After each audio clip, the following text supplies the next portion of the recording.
আসসালামু আলাইকুম রহমতুল্লাহ। ওয়ালাইকুম আসসালাম ওয়া রাহমাতুল্লাহ। জি ভাই, আপনি আমাদের আল খেদমা ন্যাচারাল কেয়ার থেকে একটা ঔষধ নিয়েছিলেন, গ্যাস আউট।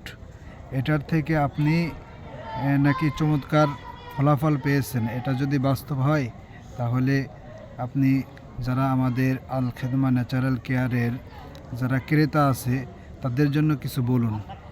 আলহামদুলিল্লাহ, আলহামদুলিল্লাহ, যথেষ্ট উপকার এটা। আমি আসলে আমার বাড়িওয়ালার জন্য এই ওষুধটা নিয়েছিলাম, তো অনেক ফায়দা পেয়েছে। এখন যে আগে গ্যাসের জন্য খুবই কষ্ট পেত, এখন সে কষ্টটা পায় না, খাবার ঠিকভাবে খেতে পারে, এরপরে আবার সে গ্যাসের ভাবটা একেবারে নেই। আলহামদুলিল্লাহ, যথেষ্ট ভালো এটা। যে অন্যদের ক্ষেত্রে আপনি কি বলতে চান, অন্যরা কি নিতে পারে এই? হ্যাঁ, এই ওষুধটা সবার জন্য, যাদের গ্যাস আছে আলহামদুলিল্লাহ তারা সবাই এই ওষুধটা খেয়ে দেখতে পারে। আশা করা যায় ইনশাআল্লাহ এই ওষুধটায় তারা উপকার পাবে। যাক আলহামদুলিল্লাহ, আপনি অনেক সুন্দর একটা মতামত দিলেন। আলহামদুলিল্লাহ, খুশি হলাম।